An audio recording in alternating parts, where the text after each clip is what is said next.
We were standing in the middle of a dimly lit street on an unbelievably dark night in November, looking for a bar. This was hardly a new experience for me, but in the days before the wide availability of detailed world maps and tiny devices in our pockets, it was challenging. It was my first time in Brooklyn, and we had a vague idea of where this world-class Belgian-focused beer bar was located, but unsurprisingly, our directions didn't quite get us there. So as we stood there, trying to figure out which direction to head in next, some local beer geeks passed by, noticed our predicament, and helped guide us to Spite and Dival, where we drank Cantillon, ate stinky cheese, and laughed through the evening. This was the night I fell in love with the town on which we focused today's episode, Brooklyn, New York. Brooklyn was once one of the world's great brewing centers. Home to nearly 50 breweries in 1900, the borough brewed a ton of beer under brand names like Schaefer, Rheingold, and many others lost to history. But that came to an end by the mid-1970s, and the borough's mashtuns went silent for the next almost 20 years. That was until 1987, when Steve Hindy and Tom Potter decided to open up their own brewery in a warehouse district in Williamsburg. Named after the borough it inhabited, Brooklyn Brewery would go on to spread the word of craft beer around the globe and become one of the early pioneers of the resurgent modern American beer scene. It took a while for brewing to catch on again in Brooklyn, but slowly others opened, including Kelso and Six Point. And then there was the third wave of craft breweries, with names such as Other Half, Threes, and Finback. Today, Brooklyn's beer scene is top-notch, and the borough's bars and breweries make for an easy and exciting night out. After falling in love with it after my first visit, I now trek down to Brooklyn a couple times a year, including in December, for an annual holiday-themed pub and brewery crawl. It remains a favorite place to visit and drink, and I look forward to exploring it with two great local experts today. Courtney Iseman is a freelance writer who has written engaging pieces for VinePair, Craft Beer and Brewing, as well as her own newsletter, Hugging the Bar. She's a compelling voice in beer, and has written extensively about everything from diversity and inclusion to her favorite local Brooklyn pubs, including about the bar owned by our second guest. Chris Maestro is a DJ, avid record collector, educator, and also the co-owner with his wife of Beer Wax, a beer bar with outposts in both Brooklyn and Queens. The Prospect Heights-based bar focuses on great beer, with 12 taps, along with music, played mostly analog style from one of Chris's thousands of vinyl records that line the back of the bar. He was in the beer business before opening his own shop, and is a Brooklyn native, so he's got a lot of history in the borough, and a lot of advice to share. And it's a big borough. There's a lot of ground to cover in this episode. So let's get started with our tour of Brooklyn, New York, with writer Courtney Iseman and publican Chris Maestro. But first, a quick word from our sponsors. Why take a vacation when you can beercation instead? Explore the world one pint at a time and join Pub Culture Beercations for one of our upcoming group tours, like Going Dutch, Beer in the Netherlands, with award-winning Dutch beer and travel writer Tim Skelton. As the author of Beer in the Netherlands and Around Amsterdam and 80 Beers, join Tim April 29th through May 11th, 2023 for 11 beery nights as he explores the sights, history, culture, and beer of this often overlooked beercation destination. Visit pubculturebeercations.com for more information. All About Beer is back, and we're asking for your support to help provide the independent beer media this rich and colorful industry deserves. Visit our website, allaboutbeer.com, where we're frequently posting new content. And please consider throwing us a few bucks at patreon.com/allaboutbeer. We have low-cost memberships for individuals and small and large companies alike. Every dollar goes to help produce new articles and podcasts. Welcome to the fourth episode of the Beer Travelers podcast. I'm Andy Crouch, and I'm excited today to travel to one of my very favorite places to go and drink beer, a great just drinking city all the way around, and that's Brooklyn, New York. And today we have two excellent local guides to help us understand the beer culture in the city, what's going on there, and where to spend your time. The first we have is Courtney Iseman. She is a freelance writer, and as I said at the top of the show, we got into more detail about her background, and we'll hear a little bit more about some of the articles she's written during this program. And we also have Chris Maestro, who is a man of many talents. He is a DJ, but more importantly for this purpose, someone who's worked in the beer industry, but also owns two bars, one in Brooklyn and one in Queens, and that's Beer Wax. So we'll be talking with both of them today. So let's get started with some just general questions about Brooklyn and the Brooklyn beer scene. And we'll start with Chris. How would you characterize, the Brooklyn beer scene? How would you describe it to people who have not been there before and not had a chance to drink through the town? I would say it's ever growing, ever changing. I was kind of early in the scene, just exploring bars and breweries that existed pre 2013. So to see the huge growth after 2013 to today is quite amazing. You have an explosion in craft beer bars. Some, unfortunately, after the pandemic have closed down, but others have popped up in its place. So it's like you can concentrate on a neighborhood and just do Williamsburg or Bushwick and just spend really a day or two in just that small neighborhood in Brooklyn. You can do where Brewery is located and many other craft beer bars as a whole strip by Prospect Heights and Fort Greene. So it's really amazing that you can Brooklyn is, we call it the planet, right? It's so vast, it's so big. So it's amazing to be able to just choose one particular neighborhood, whether it's Gowanus. I can just name so many and spend so much time just hopping around to different breweries or different bars.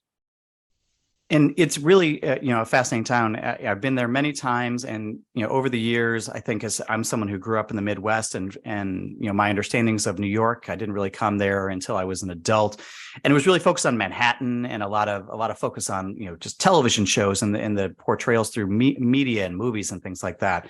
And Brooklyn was always sort of an afterthought. But in the last 15 years or so, I've spent a lot of time just in Brooklyn.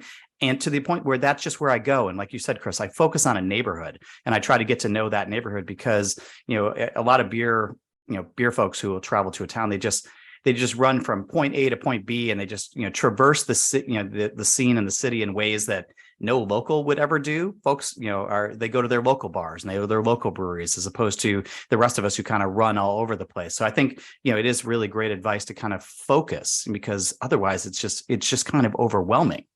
Exactly. Very true. And Courtney, for you, how, as someone who writes, lives in Brooklyn, writes about the local Brooklyn beer scene, how did you describe it to folks? I think Chris did an excellent job. I think we're something I think that is unique and special about the Brooklyn and New York City beer scene kind of in general too, but like we are newer. Like New York has is such a trendsetter and leader in so many industries, but due to different laws around what it was to have a tap room, it's really been it's less than a decade that this sort of explosion has been happening, and really even in the last 5 or 6 years that breweries have really proliferated. So before that we had beer bars holding it down, and now we've got a nice mix of the two, and our scene is diverse and there are so many different and creators bringing different things to the table. Another thing I've been thinking about a lot after visiting a few other cities recently is that walkability, like you're talking about getting to go to a neighborhood and you can just spend the entire day in that neighborhood. You don't have to get in a train or in a car. You can just really go from brewery to brewery, beer bar to beer bar. And I think that's something that not every city has. It's pretty special, and it's nice to be able to just immerse yourself in that neighborhood, and you're still, even though you're in that neighborhood and getting that character, you're also like trying so many different kinds of beer from so many different vantage points. You sort of touched upon it, but why do you think it's taken so long for Brooklyn and New York to sort of come up in beer? It's one of these things. I agree with you. I've been traveling around the country, and even here in Boston, I think Boston has a lot, where I'm at, has a lot of similarities to Brooklyn and New York, where it's just a major city. People think of it, they associate it with beer, because just, Sam Adams, or for Brooklyn, because Brooklyn Brewery, they assume it's just a big booming scene. But then they're both really underdeveloped cities. And you go to a place like, Columbus, Ohio, or St. Petersburg, Florida, and you're like, man, there are just dozens and dozens of breweries in this town. It's more vibrant than my own town, my own city. There's been such a long history, great history of brewing in Brooklyn, dating back more than 100 years. sort of what has happened and why has it been so slow? I mean, I do think so. Again, there were, laws around, I think it was 2014 laws changed that really enabled a brew house to have a fully functioning tap room, to have people there where they could actually buy, pours on draft. New York is obviously it's one of the most expensive cities in the world, and you need a lot of space for a brewery. We don't have as many, we do in Brooklyn and Queens, and that's you kind of see where people can find space and where breweries pop up, but it's so tough to find space, to secure space financially, and then to last, and then you're talking about, yes, you have your local scene, but New York is so tourism based. Are you going to be able to get tourists out to different parts of Queens and Brooklyn? So I think, that's been a process. And then I think, New York has also always been a cocktail town, especially again, mostly in terms of tourism and like how the city, when you talk about eating and drinking, the drinking component is usually cocktail bars, things like that. I don't think New York was ever really associated with like a wine town or a craft beer town. And like that craft beer explosion again is so there and it's so exciting because it is pretty recent. Chris, we said at the top of the show that you run, a great beer bar in the city, Beer Wax. It's been, you opened in 2017, is that right? 2017 December. So we're about to hit our 5th year anniversary. Well, first of all, congrats on that. That's a huge achievement, and it's not like we've been through much in the last couple of years. Exactly. So, congrats on that one. Thank you, Andy. But before we kind of get into your thoughts more on the Brooklyn scene, just we haven't really had a publican on the show yet. We're pretty new here so far, but I think it can provide an interesting insight. Tell us more about Beer Wax, because we may later on. Courtney may try to say sing the praises of Beer Wax, and she's written beautiful articles about your place. But from your perspective, what were you trying to do with Beer Wax? Really, it was a way for me to marry my two passions. So I was, as you mentioned, a DJ from my late teens, collecting records. It wasn't until my mid-20s that I got into craft beer, but eventually just really diving into both of those things, collecting records, DJing, and exploring and discovering incredible craft beer. I wanted to find a place that I could create that I would be happy just being in myself, of really having those two things side by side, where you can just listen to some great music that's analog music, have some great DJ spinning, and then have a really well curated tap list and bottle and can list. So it really is, I never imagined that it would become what it is now and has celebrated as it is now. Because it really was something that I kind of did on my own in my basement with my friends. I would spin records. We would get some, whatever local craft beer we can get our hands on at the time. So to see it become what it has and to expand to a second location has been just beyond my wildest imagination. But it's one of the first vinyl record craft beer bars in the country. So it's amazing to see all the other things that have opened up after Beer Wax. I definitely find great pleasure in seeing other things similar opening up. And people have told me like, oh, you've influenced me to open up my place. So it's really pretty amazing.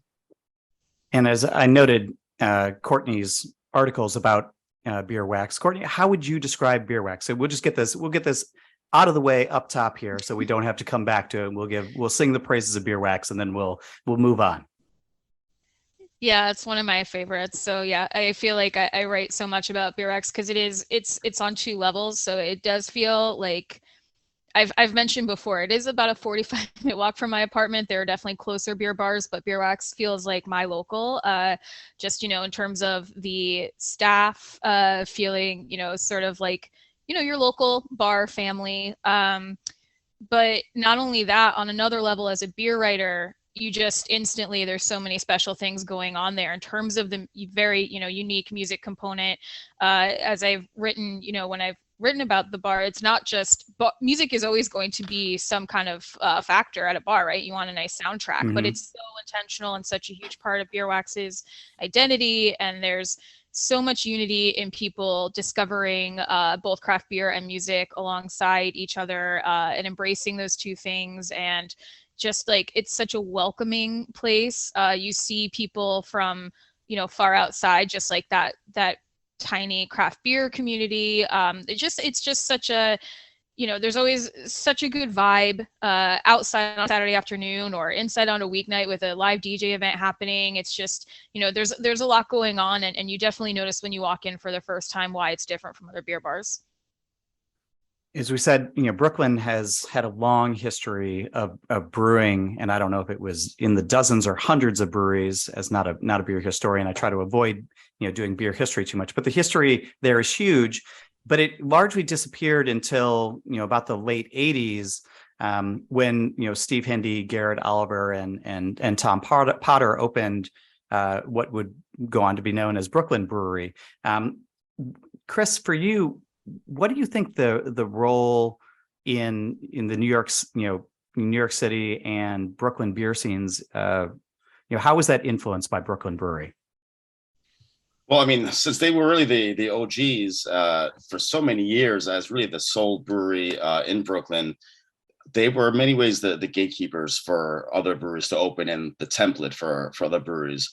But just beyond that, Garrett still comes around. A funny story is the first 2 months of BeerX being open, I was in the basement in what was my office back then, and a bartender comes running down very excitedly and said, "Oh, hold on, Garrett Oliver's upstairs." And I was like, "What?" So I went upstairs, and Garrett paid such an amazing compliment. And at the time, As Is had been around for a great craft beer bar in Manhattan, had been around for a year already, and he's like, "Wow, this kind of reminds me of As Is in a certain strange way."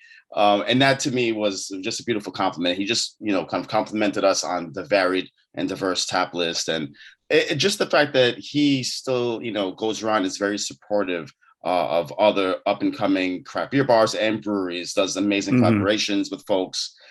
So, from back then to the 90s to today, Garrett and, the other folks at Brooklyn Brewery have been super supportive of the larger craft beer scene. And now what he's doing with the Michael Jackson Foundation, of being able to really put money towards diversifying the craft beer scene. It's incredible. It's not easy to maintain relevance for 5 years, 10 years in this business, let alone more than 30.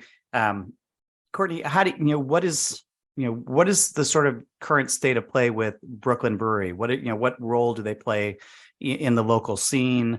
How have they done in terms of keeping up? Because trends are rough. I mean, this is a brewery that has largely defined itself based on a pretty straightforward amber lager that it's brewed off premise for a million years at this point. It's hard to maintain that relevance. Where are they in the state of all Brooklyn breweries? I mean, I think upon first glance, you might think that there's a little bit of, wouldn't use the word disconnect, but it's inevitable, right? Like Brooklyn Brewery is all over the world. I remember like years ago, one of the first times I was in Paris and saw like a Brooklyn Brewery truck go by, and I got really excited because it was like, oh my God, like a hometown brewery over here. But when you get that big, and you have people that, even people who like aren't dedicated craft beer drinkers know and maybe drink Brooklyn Brewery beer, it's inevitable when you're that big of a brand, that you're not going to be maybe they're not on the same level as like your scrappy breweries that are like opening up right now in a mall warehouse space, what have you. But what they have done that I hope, people take the time to sort of understand about them is that they have been sort of shepherding along this scene. They remain very involved from the standpoint of that they can help people, with the Michael Jackson Brewing and Distilling Fund with scholarships. They remain, I think, involved in the community that way. So in a special way, they recognize how big they've grown and what kind of impact they can make and how they can help, keep this scene growing and really exciting. And then the other part of that with the beer itself is that they have these iconic brands out there that people are familiar with that you can find on tap even at a bar that doesn't maybe have a great craft beer selection. But when you go to the tap room, you can still really explore all like the hottest trends and a lot of uniqueness. And I still think that the tap room is a really fun place to go because you realize like, oh, this is not a brand that got iconic and then was able to rest on its laurels. It is definitely still doing all kinds. I mean, I think that they were one of the first to do like craft non-alcoholic Mm-hmm. beer. There are different kinds of IPAs and sours. It's really cool to still go there and see how much they're experimenting. As you said, the scene was a little bit slow to develop, and Brooklyn Brewery itself didn't really have much in the way of neighbors, competitors, compatriots, other brands. Some had come and gone in Manhattan, which is an exceedingly difficult, if not near impossible, place to run a brewery. To the point where, at best of times, there's maybe one or two that run there. But it took a while for there to be some other breweries in Brooklyn. And my memory, and I could be off about this, I think maybe the next one is it 6 Point at that point, about 15 years later. And so what is sort of, 6 Point has had a lot of ups and downs, but just sort of going through a little bit of the craft beer history there, where is 6 Point, these days, and what do people in Brooklyn think of that particular brand? Yeah, I was struggling to, I'm like, because I'm 99% sure that was the next Mm-hmm. one. But yeah, so that's actually funny timing for this question, because they just opened a tap room finally, in sort of, which is definitely also an emerging trend, because they're in a sort of like cool hip food hall now. Mm-hmm. And it's in the basement of a building where we have like an Alamo Draft House. So I think people are coming in there, and there's a lot of shopping in there. So they're really they're very like plugged in right now to this new sort of food hall experience where people can go try, all these different cool New York City restaurants. And then you can go into their tap room, and it's beautiful, and they have a full food menu. And again, there are some things that you're not going to be able to find on the shelves in your corner store. So I think that it's an especially exciting time for them, because they have also just sort of been, I think, just a constant. They've just been around since you've been, if you've been in New York and you've been plugged into the craft beer scene, you can find 6 Point on shelves. They do keep experimenting, but again, they're not maybe that brewery that you would associate with like the new brewery opening up down the street. So it's been really cool to see them now have a tap room, someplace that like you can go and you can bring people and you can say like, oh, they're still coming out with Mm-hmm. like all the new styles and sort of reinventing trends here. And Chris, someone who's been in that beer scene for a while, what's your relationship with 6 Point, and how has that developed over time? That's a great question. I remember when it was really kind of a desert in terms of craft beer. Resin was just such a great beer. If I could find it in a supermarket or somewhere. I think this is around the same time that Kelso was also Mm-hmm. around. So yeah, resin, and just something about like the slim can of resin and the other beers they were putting out was very special to me. And this is, over 12 years ago. But I know they went through some change in ownership, I believe. I am not 100% certain who owns them at this point, but I do remember there was a bit of a shakeup. So I personally haven't had 6 Point ever at Beer Wax. Mm-hmm. It's just, it doesn't fit with our brand per se. But I'm very happy, as Courtney said, that they're still around. They're still kicking it. They have like this new tap room, which I would definitely go and support and check out. But yeah, I mean, we're not against if someone comes around and the beer is tasting really great, writing them off completely. So Mm-hmm. I'm super happy for them. And you mentioned it, but how do you go about selecting beer for your bar? There's obviously, and your bars, there's a lot of different ways you could approach that. It could be hyper local, it could be style based. You could be trying to do more of a national or international flair. But for you and for Beer Wax, what is that brand, and what are you looking for?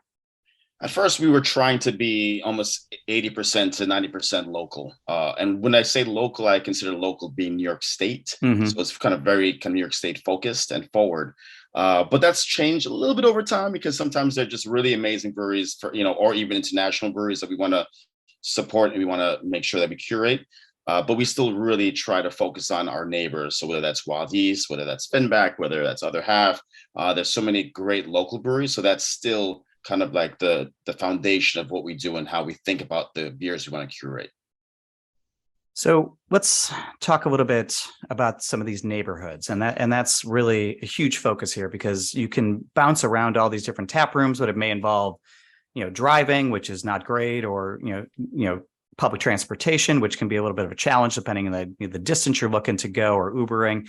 But Courtney, what is one neighborhood that folks from out of town come in or often miss that they should really be focused on or visit?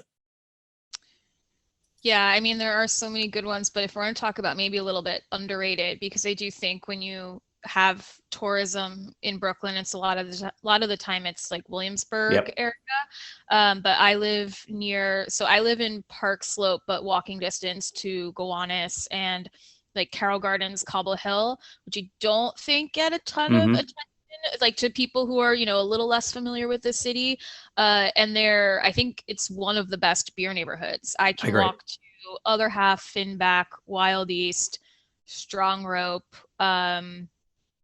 Threes. I feel like I'll kick myself later because I'm like forgetting someone, but and like a whole handful of really good beer bars as well. So I think if you can find a starting point in, say, Gowanus, Cobble Hill, Carroll Gardens. Oh, and like, you have Talea, who is in Williamsburg, but they opened a tap room in Cobble Hill. We also do have that going on. Like Finback over here in Gowanus, their original tap room is of course in Queens, but this is a newer addition. Threes has a tap room in Greenpoint. So there is some mirroring going on, depending, like if you have one day to spend in Brooklyn and you're like, no, I really want to be in Williamsburg, or you can find some of the same places. But yeah, I would not sleep on this sort of Gowanus, Carroll Gardens neighborhood. Yeah, this is where I've been parking myself in recent years, and I'll be back next month to stay in that exact same area and head to Beer Wax and like you said, Strong Rope and all these breweries that are just right there. It's incredible, just the walking ability of just that one particular neighborhood. But for Chris, same question to you. What's a neighborhood that people are sleeping on that is great for beer? Well, I'm going to have to do a plug for our own neighborhood, but I want to kind of take it back in the sense of a kind of a personal relationship with our own neighborhood, because when I was working, my previous life, I was an educator, and the last kind of official 9 to 5 I had was at an all-girls high school in downtown Brooklyn. And at that time, after I would get off of, out of work, I was about to say out of school, but it was, I would try to hit up any local craft beer bars. So St. Gambrinus was walking distance. Unfortunately, they closed down, but Hops Hill is taking over that space. And I also would go and visit Joe from Hops Hill, which is a little bit further up, but I would go there as well. And this is now 7 years ago. I would just pick their brains, ask them about everything from how much is your light bill to how much is rent and how do you afford to do this. So I really tip my hat to both Ray and Joe for all their mentorship. So yeah, I would start there once Hops Hill Atlantic Avenue opens, and work my way towards Beer Witch. They have an incredible, curated program as well. Amazing bottle list that Krista does. And then make your way up to maybe visit the original location of Hops Hill, make your way to Beer Wax. And you, of course, before hitting Beer Wax, actually, if you're walking, you should definitely pass by Beer Street South. So there's so many incredible, craft beer bars all within walking distance. So Beer Street South has such a huge space. Their second location. So we're right down the block from Beer Street South on Vanderbilt Avenue. We have had the luxury of having open streets. So if you catch us on a weekend and it's nice weather, it's kind of like a beer garden out on the street. So that's really has been a huge blessing for us. And then, of course, make your way over to Underhill to Gold Star Beer Counter, and then keep walking up to Covenhoven. So, and if you want to throw in a brewery, go to Endless Life, which is also walking distance from there. So it's really within, I would say, like a mile radius. You can hit so many amazing craft beer bars and even include a brewery in that little walking tour. And we'll be right back with the lightning round after a message from our sponsors. Stop living vicariously through other people's social media posts and get out and make some memories of your own. Join Pub Culture Beercations for one of our upcoming tours and start exploring the world one pint at a time with us. Visit pubculturebeercations.com for more information. Want more beer for your ears? The new All About Beer podcast, hosted by M. Sauter and Don Tess, takes a deep, engaging dive into the hottest topics in beer. Do you need to know what the heck a cold IPA is? Check out the first episode wherever you get your pods.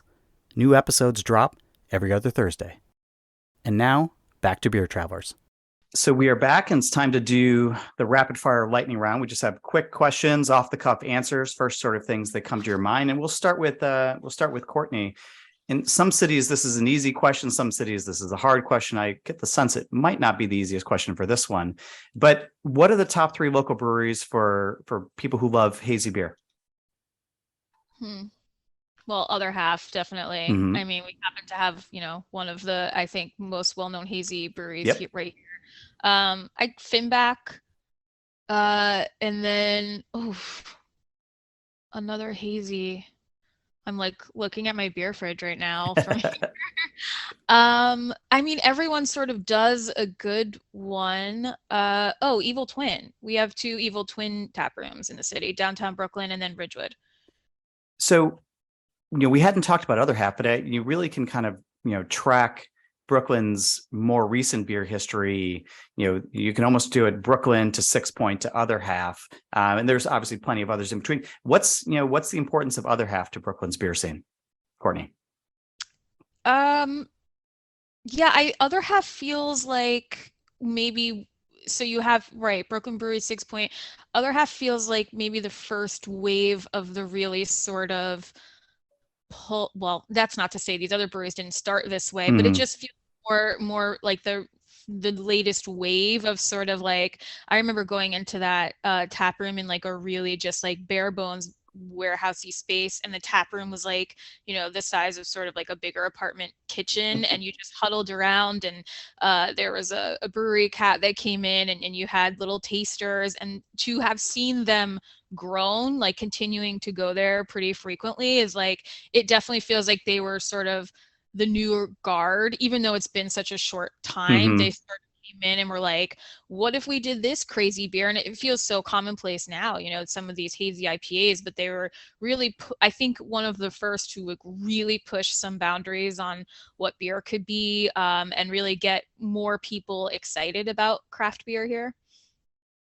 Yeah, it's sort of crazy to think of some of these breweries as kind of OGs of the more modern era, when they've only been open for maybe less than a decade. But that, Other Half is one of those places. Chris, what is your experience with Other Half? And sort of same question to you. What is its kind of role now in the local scene? Yeah, I remember going very early on to the original tasting room, Center Street, and there was like a big moose head or something that was in that room. And very early, who still works there, Anthony, meeting Anthony, he was behind the bar, and it was playing great hip hop. And it was the first conversation, like, whose playlist is this? So we developed a relationship from those early days, and I've done collaborations with Other Half through Beerwax. I've gotten to know several of the folks that work at Other Half, but I remember having Green Diamonds for the first time, and it was quite a revelation for me, because it was something about that beer. And then All Green Everything, like some of their earlier, hazier, juicy IPAs, and there's like it's very nostalgic for me to think about those early days when they didn't have any other locations. There was no talk of DC, there's no Philly, there's no Rochester. So it's, I have a very special fond kind of a lot of fondness and special feelings towards Other Half. There's also a bit of somewhat of a critical feeling towards like just line culture and what like transpired around like this creation of like kind of like the haze bro movement. And but at the same time, like, you have to just kind of stand and look and wonder of like, wow, like I remember, I think it was the 3rd anniversary, they had a line that was like 4 blocks long for their releases. So it wrapped around that McDonald's. They were taking photos from the roof. I remember that. And even the guys were like, what is happening here? Yeah. It's incredible just to see the growth and to see like what the cult of Other Half and what that has become, and the fact they were really printing money that allowed them to create all these other breweries throughout this area and throughout the country. So I have a special relationship with Other Half. The fact that I was privileged enough to do some collaborations with them. I've DJ'd at the tap room quite recently. My wife has sat on one of the panels for their women's forum. So I appreciate what they're doing. I still have a lot of friends there, but it's interesting when there were a time people would come to New York and they ask about beer and it's just the other half, and that's Yep. all.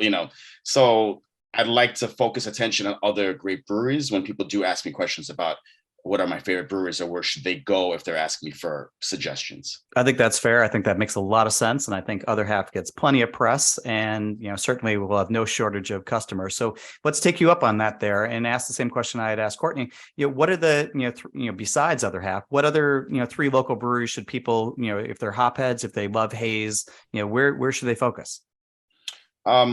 Definitely. Well, I want to throw in Wild East, even though they don't really specialize in hazy. They have a lot of other styles that they focus on, but when they do come up with hazy IPAs, they do them really well.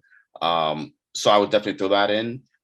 Threes still does great beer all around. They do have a lot of great New England IPAs as well. And swing on down to Interborough and KCBC because they also have amazing New England IPAs too. What is sort of the, and I'll throw this out, I guess, to Courtney, what is the current thinking on threes? I know that during COVID, they had some courted some controversy with regards to an owner or a co-founder who, was not crazy about the mask mandates and was sort of not, was pretty public and on Twitter and other social media about that. It's a brewery that I've enjoyed in the past. I think it's got a lovely tap room. I've gone there with friends, from the area with their kids, and it's just kind of a nice spot. But what is the this is now maybe a year or two old in terms of some of this controversy. Where do things stand locally with threes? I think it was, a careful and considerate process for the beer community here. We just really took our time sort of unpacking what was really going on there. This is happening, things like this are happening all throughout the beer industry, of course, like hearing different things that are going on behind the scenes, and you sort of have to make sure you're getting the full real story. And I think when it came down to it, there was a moment of being like, of people saying, well, I'm not going to go to threes anymore. I'm not going to pour threes at my bar or have them at this festival. But at the end of the day, that was really just on that co-founder. Mm-hmm. It wasn't, trickling down into the culture there. And I think a lot of people really felt for the employees, especially. Yeah. Still, in the middle of a pandemic, people didn't want to see employees losing jobs. Threes was one of the first to really pivot. I know that's a dreaded word, but they rolled out e-com really quickly, Mm-hmm. and the employees were so sort of going through all these changes, and I don't think people wanted to see them suffer. So I think with just like a lot of sort of listening and paying attention and seeing that person, step away from threes, it's been, I think that we embrace what they're doing there, and we embrace the employees there, and we want to support them. I think that's great. I'm very glad to hear it. It's a place the employees were front of mind for me as well when that was going on, and it's not something that they control. And I'm glad that, hopefully, they will continue to progress and do well, and love to hear that. So let's stay with you though. Three is one of the things that, they had been known for, was lager or doing, some lager. Courtney, what are the top 3 breweries or people like myself who absolutely adore lager? Where should they be drinking? I'll say Wild East. Again, I feel like they're going to keep coming up between Chris and I. Endless Life, I know Chris mentioned. Gosh, I don't. So like, I know a lot of us are on such a big lager kick that I'm like, well, I don't know if I can limit it to 3. But Strong Rope too does, some good. Well, maybe I'm trying to think. Strong Rope's great for like English ales and things like that. Also, Ebbs in Williamsburg does some really good, nice crisp lagers. I feel like everyone's introducing a good couple to their lineups, so you kind of can't go wrong. Mm-hmm. But yeah, I feel like no matter where you go, you'll find a good one. But those are probably some safe bets. This name has come up a couple of times. Endless Life. It's one that I can't say that I'm familiar with. Chris, what's the story with Endless Life? So Jeff Lyons, he used to work at Keg and Lantern. He's been in the scene for a very long time. I believe I met Jeff the first time at one of Josh Bernstein's beer writer. Has been in the community for a long time. Josh used to do these home brewing jamborees, and would invite all these home brewers into. At the time when I went, it was at Jimmy's number 43, and it's incredible because back then, this is now 8 years ago or so. All at least 3 or 4 of these folks now that were homebrewers have their own breweries. So I met Jason from Strong Rope there for the first time, Jeff, who has Endless Life. And I think who else was there? Oh, Brett from Wild East was there. So, Jeff from Endless Life has been in the game for a long time. And it's great that he has this tasting room that's really walking distance from that craft beer crawl that I mentioned. And he's doing a lot of great lagers. He's doing some mixed firm stuff. So yeah, I definitely recommend it. Courtney, another name that's come up quite a bit is Wild East. What is it about them that you love? They're one of my favorites. Just what they're doing. I think now they're almost to kind of keep up with a theme here. Even the short lifespan so far of New York City craft beer, I think there have been all these different waves, and I think Wild East is sort of one of the leaders of this wave of okay, we've shown that we can do hazy IPAs. What else you got? And Wild East came on and said, we're going to do more European traditional styles. So they do really lovely Belgian styles. They're doing, Czech lagers over there. They're, leaning into decoction mashing. So as Chris mentioned, when you go, they will always have some hazy IPA presence there because, you never want anyone to show up to the tap room and sort of be, or, maybe you do, depending on the brewery. I don't know. But, they'll have something for everyone. But then maybe what I love about them is that maybe you have someone coming in who doesn't really know much about craft beer, but they're like, I like something fruity, juicy, hazy, on the sweeter side. And then maybe you can start to sort of get them to explore different styles and have, a grisette or something, a smoked doppelbock. I mean, Wild East is just doing things that very few other breweries here are doing. This is a brewery I've somehow slept on this brewery, and even though I've walked, I'm looking at the address right now. I've walked by it, I'm sure, a bunch of times. Chris, what is it about Wild East that you love? It's again just the diversity in styles, the fact that they are leaning into awesome. So many styles. There's an alt beer that we've had on draft for. It lasts a little bit longer than maybe an IPA or even a Pils. Wait, you're saying alt beer is hard to sell? Yeah, but it was so good. It was so good, and we kept pushing the hell out of it because the fact that they did such a fantastic job with the style that isn't as popular. They had Moon Atlas was an amber lager that was also that one actually kicked pretty quickly.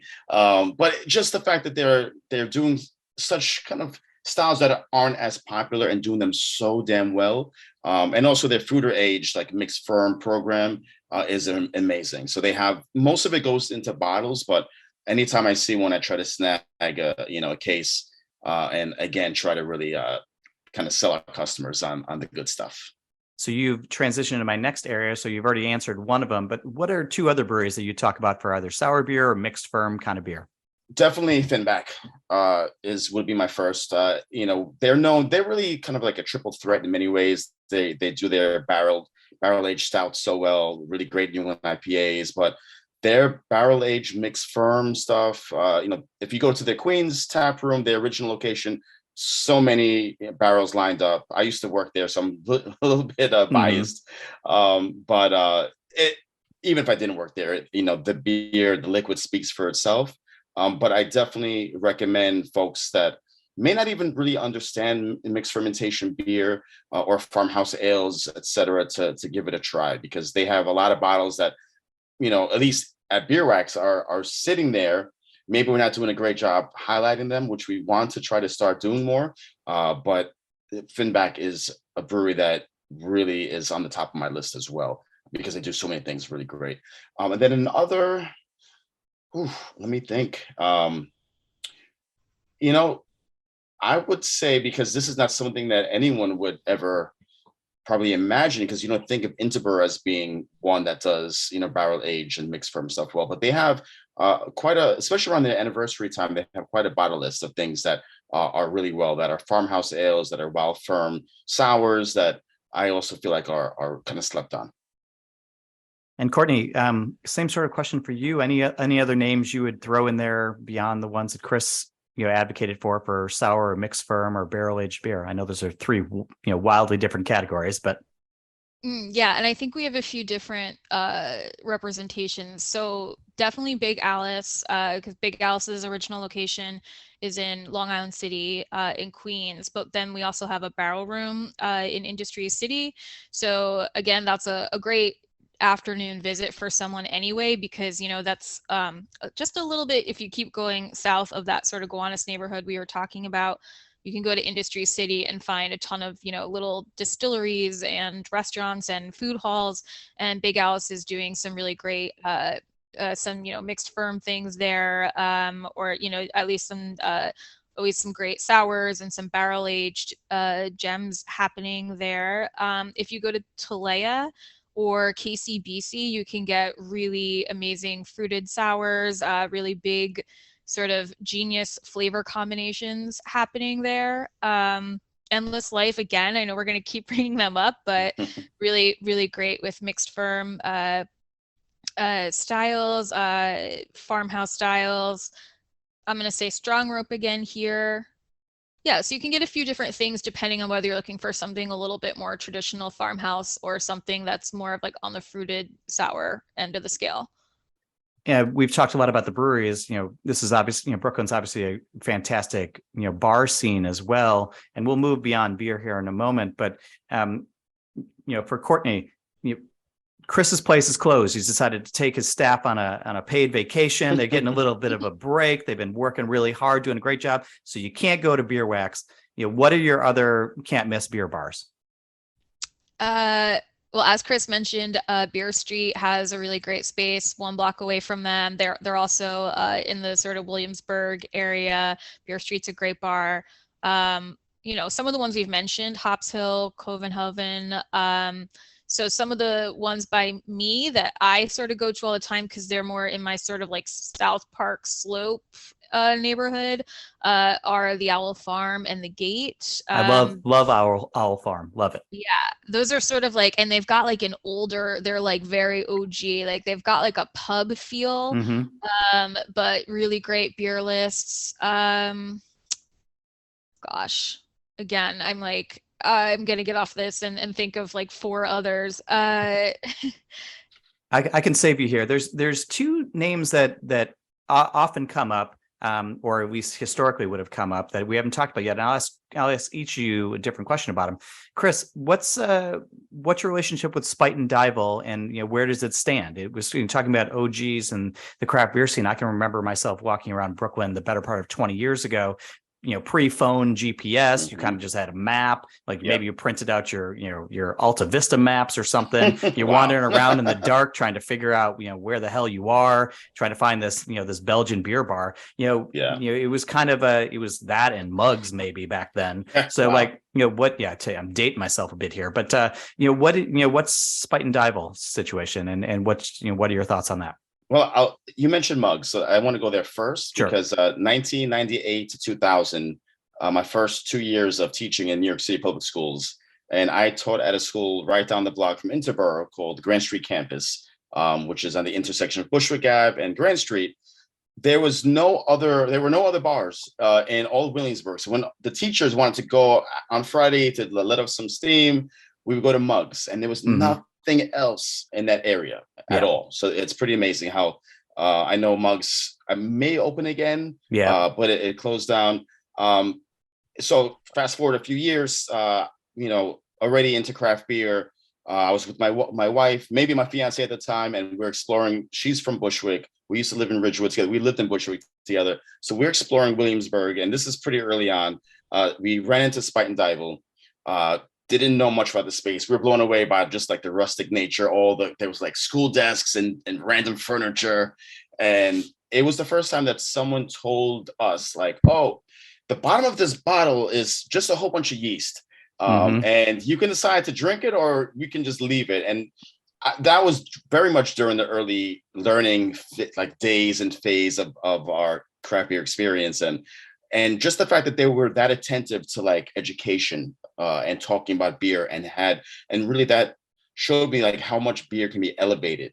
As a look, you both are beer writers, right? You can write whole books on beer. You can have, like Garrett has done a whole, dictionary, a whole compendium of craft beer knowledge, right? So the fact that someone took their time to really explain something that, is kind of like someone would just go, whatever, but we remember that moment. So I really hold a special place for Spine and Dival because of that. And for Courtney, what about Torst? It's a name that hasn't come up yet. I have mixed feelings on Torst right now. They had a beer event for a brewery. I wish they didn't. A brewery that, it's complicated, like people can have them on tap, and it's just, again, we don't want to see employees at these breweries put out. So like that's one thing, but I wasn't a fan of sort of like a lot of the gushing about the brewery with some of the things that have been done by the owner. So I'm kind of holding Torst at arm's length right now. It's sad because I've had many wonderful evenings there. They've been a special place in the past with an absolutely cutting edge tap list, somewhere you could go get beers, from both near and far. Obviously, a lot of special European styles and things like that that you couldn't be getting anywhere else, and an amazing food program that you don't often find. But this like kind of just happened, so right now I'm on the sort of seeing how things go of that place. That seems entirely fair. So let's transition you into a different place. What's one can't miss dive bar? I mean, dive bar. I guess we're not even then talking about craft beer anymore, but I do also have, again, if you were going to go to like the Gate and the Owl Farm, if you go to High Dive, which is on that Fifth Avenue stretch here in this Park Slope area, they've definitely got a really fun divier feel. That's more, like late night spot, and yet they have a killer beer list. So it's you don't feel like you're walking into like a quote unquote beer bar. But then you'll be surprised to find that they've got pretty much, a lot of local breweries represented, and you can get whatever style you're craving. And Chris, what about you? Any dive bar favorites? I don't think I've been to a dive bar in over 5 years. It's just hard. It's hard to. I have to be very selective with my time. When I go out. So I cannot answer that, unfortunately. What about a great place for cocktails? Weather Up, right across the street from Beer Wax, makes some really fantastic cocktails. And I haven't been there in over 2 years either, but I want to give them a shout because they're our neighbors, and sometimes, we do our cocktail program as well, but if you want to step it up a notch, just walk right across the street to Weather Up. Now, Courtney, is there a brewery that we haven't mentioned yet? A great, or even I guess a beer bar, a great place that doesn't get enough attention or sort of flying under the radar that people should try to reconnect with? I'm going to cheat and say two, because I did think of one of the beer bars that I would have been mad about not mentioning, because it is one of the most classic in here in the city, and that's Blind Tiger Ale House in the West Village. I mean, that's, I think, where a lot of us really learned about beer, and not only were they one of the first that you walked in and just saw like 2 chalkboards full of different Belgian styles, but also local breweries that were just starting out. But then they would also be having tap takeovers and events, so that's a huge, really important one in the West Village. So that's also great, I think, for tourism. And then breweries, I don't think we haven't mentioned Fifth Hammer, have we? No. And they are also in Long Island City, which is another great neighborhood where you can walk to a handful of breweries. But Fifth Hammer is always doing amazing things, and another really well-rounded beer list. You can usually get something on, or you can often get something on cask, your stouts, your lagers, your sours, your IPAs, and it's a great hang. Chris, same question for you. Any brewery or beer bar, a great place that doesn't get enough attention or is flying under the radar, someplace we should maybe reconnect with? Definitely. I didn't mention Fifth Hammer since I know they're not officially in Brooklyn, but I love Fifth Hammer as well. Just wanted to put that out there. I would say Daleview Beer, Biscuits and Beer. They're the only, which is crazy, the only Black-owned brewery in all of New York State. They have an exceptional food program. They do gluten-free biscuits and biscuit sandwiches. And Flint, who is a veteran in the New York City beer scene, is their head brewer. So definitely check them out. It's a lovely place, doing great beer, and it's just a great experience to go. And they're in Flatbush, by the way, and I believe Flatbush. And Strong Rope, I know we've mentioned Strong Rope. They have 2 locations in Brooklyn, but their Red Hook location is a little bit off the beaten path, but it's packed. In the summertime, it is packed because it's the #1 best view of any brewery in New York City. You see the sunset. You can look at the Statue of Liberty as you're drinking an amazing golden ale or any of the great beers that they put out. And it's really, there's nothing else like it in terms of your access to an amazing view and great beer at the same time. We're getting to wrap up here, and this is a question I've been asking in recent episodes, and it can be sometimes a little bit controversial, but I think it's helpful for people to, who are traveling or coming to a city to understand, not just the great places, but places that maybe they need to consider, not having on their list. So are there any breweries or bars that you would think, maybe people have heard of or that need to kind of step up their games or have been slacking? And Courtney kind of had a thought, and I'll buy her a little time to think here, sort of has, some understandable questions with Torst. But putting that aside, Courtney, do you think, where do you think you would, kind of direct people maybe away from until they, sort of bring things back up? I don't know if there's anywhere I would direct people away from. I think, no matter, it just depends on what you're looking for and what experience you're looking for. I sort of, there's no one that comes to mind that I think, even if they might like sort of lag for a brief moment, I feel like people are always catching up, and bringing things back. Yeah, I don't know. I mean, I don't want to take a total cop out here and just not answer. It's a tough question, which I think kind of brings up, we've done 4 episodes of this so far, and the answer is either people are like, yeah, I've got a list, hold on, and let me go through, air the grievances, or people are like, whoa, I am not touching that. I don't want to get into that. Yeah, it's hard. I mean, I don't want to I don't want to see anyone sort of like be directed, be losing people, because no one's really ever on the back foot for that long, I don't think here. Again, everyone's so new. So it's kind of like, just give them a moment. They're going to introduce something new. I think Other Half was a great example, because even if you got tired of, you're like, okay, we get it, like haze craze, haze bros, things like that. But then they come out and they're like, no, we do really great pilsners too. And then they're like showing how invested they are in the community, and diversity with their women's forum. So it's like no one's ever sort of out for too long.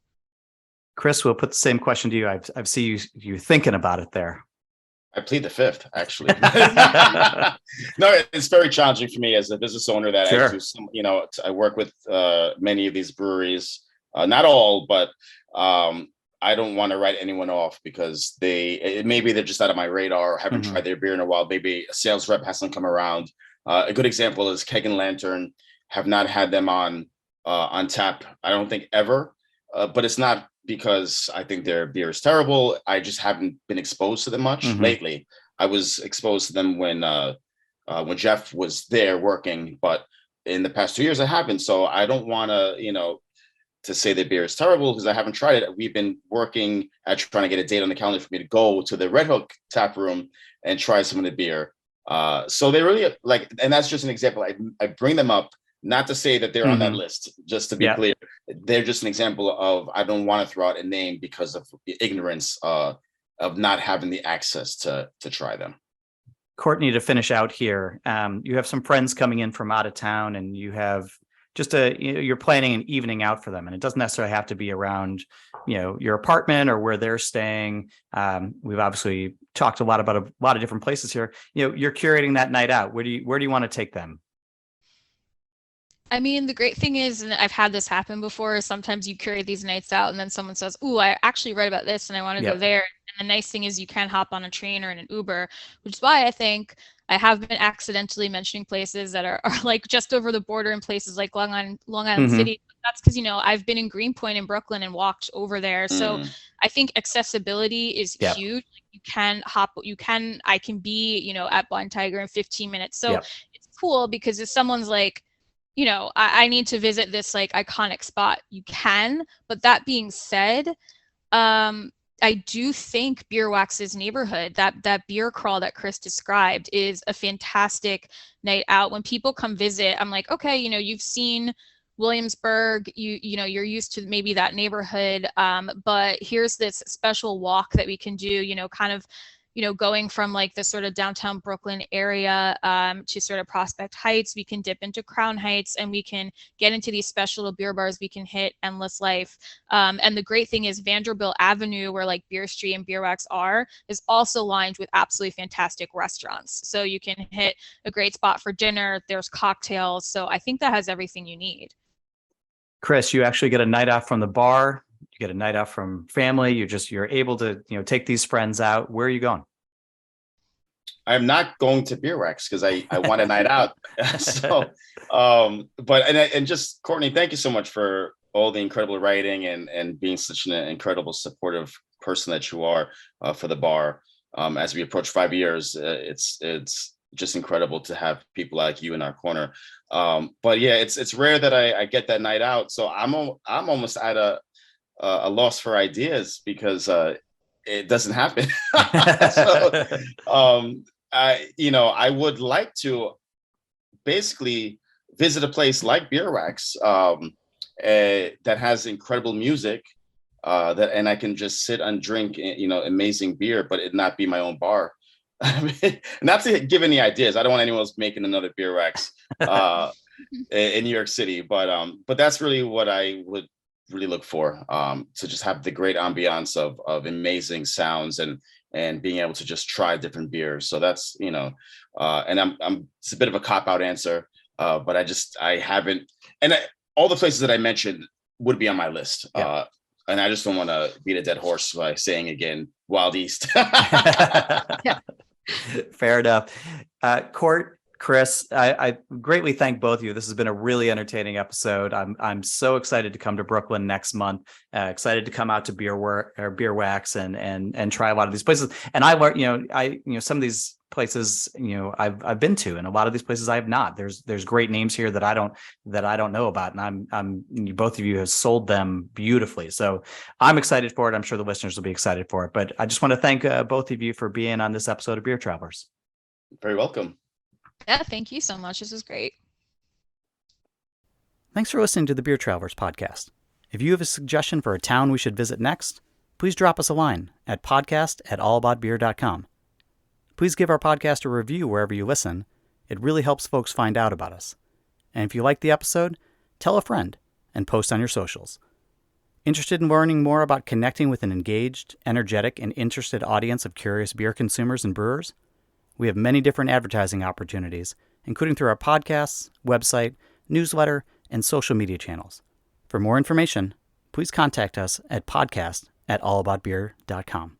Stop living vicariously through other people's social media posts and get out and make some memories of your own. Join Pub Culture Beercations for one of our upcoming tours and start exploring the world one pint at a time with us. Visit pubculturebeercations.com for more information.